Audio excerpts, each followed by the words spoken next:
নমস্কার, আমি পঙ্কজ বিশ্বাস এবং আপনারা দেখছেন পলিটিক্যাল ডেইলি। আজ সত্যি আমি খুব খুশি। প্রধানমন্ত্রী নরেন্দ্র মোদী এবং অমিত শাহ যে কাজটা করলেন সেটা সত্যি একটা ঐতিহাসিক কাজ হয়েছে। ইতিহাসের পাতায় নাম লেখা থাকবে। ওয়াকফ বিল পাস হয়েছে। এই ওয়াকফ বিল কতটা ভয়ানক সেটা তো আলোচনা আগেও অনেকবার করেছি। আজ আলোচনার বিষয়বস্তু কতটা বদল এলো ওয়াকফ বোর্ডে এবং এতে সাধারণ মানুষের উপরে কতটা প্রভাব পড়বে, হিন্দুরা কতটা সুরক্ষিত হলেন, মুসলিমদের মধ্যেই বা কি পরিবর্তন আসবে এবং ওয়াকফ বিল নিয়ে সংসদে কি হলো। কম বেশি সংসদে আপনারা অনেকেই দেখেছেন, সংসদে 288টা ভোট পড়েছে সরকারের পক্ষে, 288টা ভোট, এবং বিরোধীদের পক্ষে পড়েছে 232টা ভোট। কংগ্রেস, তৃণমূল কংগ্রেস, সমাজবাদী পার্টি, অন্যান্য সহযোগী দল, শিবসেনার একটি অংশ, সারা ভারত, সাউথ ইন্ডিয়ার গোটা বেশিরভাগটা অংশ, সারা ভারতবর্ষের বিরোধীরা এক কাট্টা হয়েও অমিত শাহকে হারাতে পারলেন না। আর মারাত্মক মারাত্মক কথা বলেছেন অমিত শাহ। একেবারে বলেছেন যে দেশ, তিনি সংসদে যে কথাটা বলেছেন, অনেক কথার মধ্যে আমার সব থেকে গুরুত্বপূর্ণ লেগেছে। তিনি বলেছেন দেশ আইন মোতাবেক চলবে, সংসদে তৈরি করা যে আইন সেই হিসেবে চলবে দেশ, কোনো ব্যক্তি কোনো সংস্থার ইচ্ছায় দেশ চলবে না এবং সরকারকে ভয় দেখানো যাবে না। সরকারকে ললিপপ দেখিয়ে বা সরকারকে ব্ল্যাকমেল করার দিন শেষ হয়েছে, অমিত শাহ বলেছেন সংসদে দাঁড়িয়ে। আমার খুব ভালো লেগেছে। এবার আসি কি বদল হলো। দেখুন, বদল হলো এটাই যে ওয়াকফ বোর্ডে, সেন্ট্রাল ওয়াকফ বোর্ড, তাতে 2জন অমুসলিম সদস্য এবং 2জন মহিলা সদস্য তাতে অন্তর্ভুক্ত হতে পারবেন। 4জন সদস্য এমন যারা এর আগে হতে পারতেন না। এতে কি হলো? এতে নিয়ন্ত্রণ থাকবে। ওই ওয়াকফ বোর্ডের যে ভূতটা, তাকে নিয়ন্ত্রণ করা যাবে। অমিত শাহ যে কাজটা করেছেন, একটা জিনকে, একটা ভূতকে বোতলে বন্দি করেছেন। যে ভূতটা, যে জিনটা সমাজে দাপিয়ে বেড়াচ্ছিল, যে যাকে ইচ্ছা হচ্ছিল তার জমি গ্রাস করছিল, সেই ভূতটাকে ভয় দেখানো গেছে, সেই ভূতটাকে বোতলবন্দি করা হয়েছে। এবং কি হবে এতে বলুন তো? এটাই হবে। অনেকে বলছেন না যে না কিছুই হবে না, পুরো বোর্ডটাকে ডিসম্যান্টেল করে দেওয়া উচিত ছিল, বোর্ডটাকে শেষ করে দেওয়া উচিত ছিল। দেখুন, কয়েক হাজার বছর ধরে একটা ঘটনা ঘটে চলেছিল। একেবারে মোহাম্মদ ঘুরির সময় থেকে তো এই ওয়াকফের সূত্রপাত। মোহাম্মদ ঘুরি যখন ভারতের একটা অংশে বিজয় করলো, তারপরে প্রথম মসজিদের জন্য কিছু গ্রাম দেওয়া হয়েছিল, ওয়াকফ করেছিলেন মোহাম্মদ ঘুরি। তারপরে সুলতানি আমলেও একইভাবে ওয়াকফ হয়েছে। তখন কিন্তু সাধারণ মানুষ ওয়াকফ করতো না, তখন শাসক ওয়াকফ করতো। যেভাবে হিন্দু রাজারা আমরা দেখেছি দান করতেন, একটা মন্দির তৈরি করার পর কিছু গ্রাম দান করে দিতেন ওই মন্দিরটাকে চালানোর জন্য, সেইভাবে রাজা, যারা মুসলমান শাসক ছিলেন, তারাও সেইভাবে দান করতেন। সেই দানটাকে সেই সময় ওয়াকফ বলা হতো। এবার আসি 1929 সালে, ব্যাক টু যখন ব্রিটিশ আমল এসে গেছে। 1929 সালেও এই ওয়াকফের ডিসপুট নিয়ে, এবং সুলতানি আমলেও ওয়াকফের ডিসপুট ছিল, অনেক ডিসপুট ছিল, যে সাধারণ মানুষের গ্রাম নিয়ে নেওয়া হচ্ছে, যাদের জমি ওয়াকফের হওয়ার কথা নয় তাদের নিয়ে নেওয়া হচ্ছে। প্রিভি কাউন্সিলে 1929 সালে গেছিল, লন্ডনে মামলা হয়েছিল। তখন প্রিভি কাউন্সিলে বলেছিল যে যে ঘটনাটা ঘটছে এটা ঠিক নয়। পরবর্তী ক্ষেত্রে আমরা দেখেছি দেশ স্বাধীন হলো, কিন্তু এই ওয়াকফের ভূতটাকে বোতলবন্দি করা যায়নি, বরং ওয়াকফের ভূতকে সমাজে ঘুরে বেড়ানোর ছুট দেওয়া হয়েছিল সরকারের তরফ থেকে, জওয়াহরলাল নেহরুর তরফ থেকে, পরবর্তী সরকারগুলির তরফ থেকে। কংগ্রেসের প্রত্যেকটা সরকার এই ওয়াকফের ভূতকে মদত জুগিয়েছে এবং সেই কয়েক হাজার বছর ধরে যে গন্ডগোলটা চলে আসছিল, সেই গন্ডগোলটাকে মেটানো হয়েছে। এটাই অনেক বড় কাজ। এবং কি হয়েছে, ওয়াকফ অ্যাক্টের আর্টিকেল 40 ছিল, যে আর্টিকেল 40 মঠ হোক, মন্দির হোক, সাধারণ মানুষের জমি হোক, তাকে গ্রাস করে নেওয়ার অধিকার দিত এই ওয়াকফ বোর্ডকে। সেই আর্টিকেল 40টাকে উল্টে দেওয়া হলো। এবার কি হবে, ওয়াকফ যে কোনো জমিকে নিজের থেকে বলতে পারবে না। এর আগে ওয়াকফের মনে হতো ভাই এটা আমার হতে পারে, তাজমহল ওই মুঘল শাসকের ছিল তাই আমার হওয়া উচিত, ওয়াকফ বলে দিত, নোটিশ দিয়ে দিত। কিন্তু এখন সেটা হবে না। কোনো এএসআই প্রপার্টি, কোনো প্রাইভেট প্রপার্টিকে ওয়াকফ নিজের বলে দাবি করতে পারবে না। যদি ওয়াকফ দাবি করার চেষ্টাও করে, তার কাছে ডকুমেন্টস থাকে, তাহলে সেটাকে ওয়াকফকে প্রমাণ করতে হবে ওয়াকাফকেই প্রমাণ করতে হবে। তাহলে এতদিন কি হতো, এতদিন ধরুন ওয়াকাফ আমার জমিনকে নোটিশ দিয়ে দিল নিজেদের বলে, আমাকে প্রমাণ করতে হতো, তাও কার কাছে? ওয়াকাফ ট্রাইব্যুনালের কাছে, কোনো আদালতের কাছে নয়, কোনো লোয়ার কোর্ট, হাইকোর্ট, সুপ্রিম কোর্টের কাছে নয়, একেবারে ওয়াকাফের যে ট্রাইব্যুনাল রয়েছে সেখানেই তাদের মোল্লা মুন্সির কাছে গিয়েই সেটা প্রমাণ করতে হতো। এবার থেকে আর তা হবে না, এবার থেকে ওয়াকাফকে প্রমাণ করতে হবে। এবং শুধু তাই নয়, ধরুন একটা মামলা ওয়াকাফে চলছে, সেই মামলার বিরুদ্ধে ধরুন ওয়াকাফ মনে করলো আমার জমি ওয়াকাফ নিয়ে নেবে, ওয়াকাফ আমাকে নোটিশ ধরিয়ে দিল কোনো কারণে, কোনো ভুলভ্রান্তি হলো, সেটা 90 দিনের মধ্যে হাইকোর্টে, রেভিনিউ কোর্টে, সিভিল কোর্টে এবং সুপ্রিম কোর্টে 90 দিনের মধ্যে মামলা দায়ের করতে হবে। এটা অনেক বড় পদক্ষেপ। দেখুন, একদিনে একটা বড় সমস্যা শেষ করা যায় না, কিন্তু সেই সমস্যাটাকে উল্টে তো দেওয়া গেল।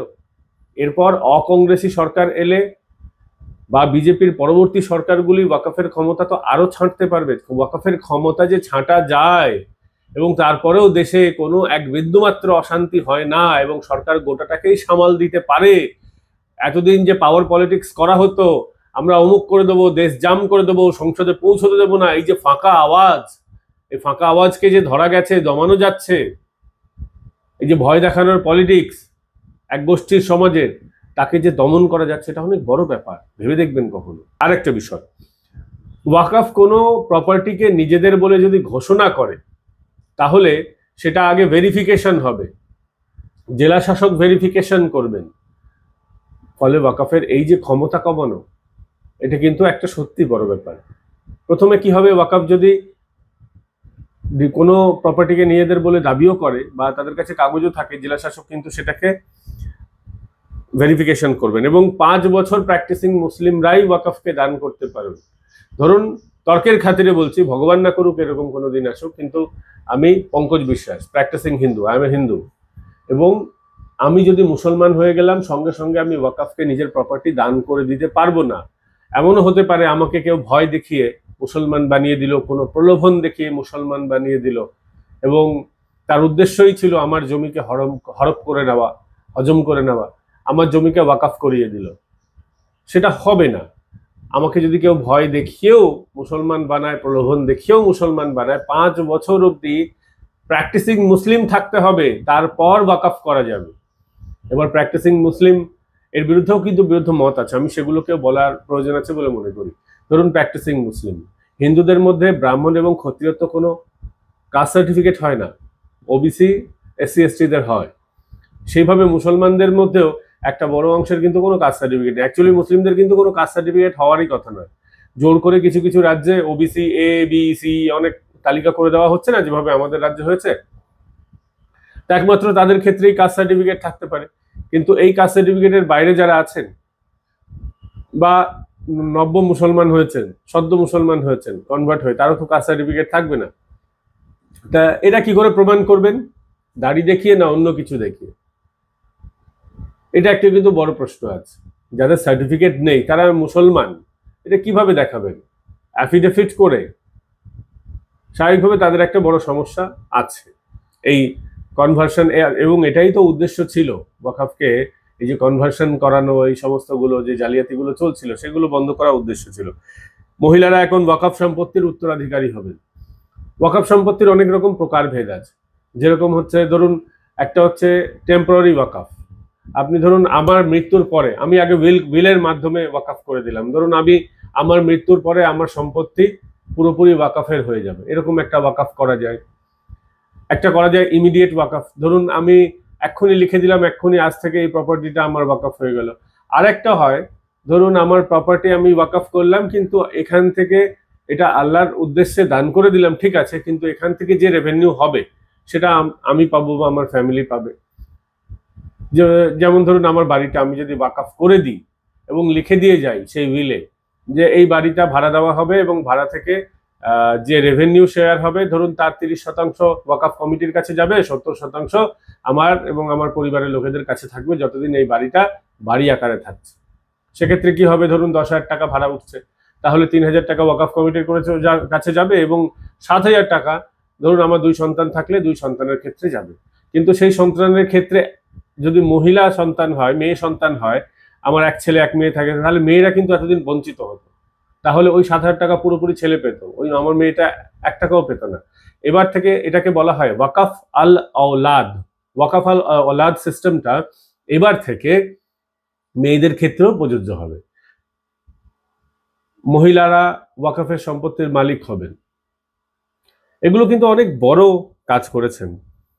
এবং এবার থেকে যে সেন্ট্রাল ওয়াকফ কমিটিতে যে 2 জন সাংসদ নিয়োগ করা যাবে, এক্স জাজ নিয়োগ করা যাবে, এই নিযুক্তিগুলো যেগুলো হবে সরকারের দ্বারা নিযুক্তিগুলো, সেই নিযুক্তিগুলো কিন্তু অমুসলিম ব্যক্তিকেও করা যাবে।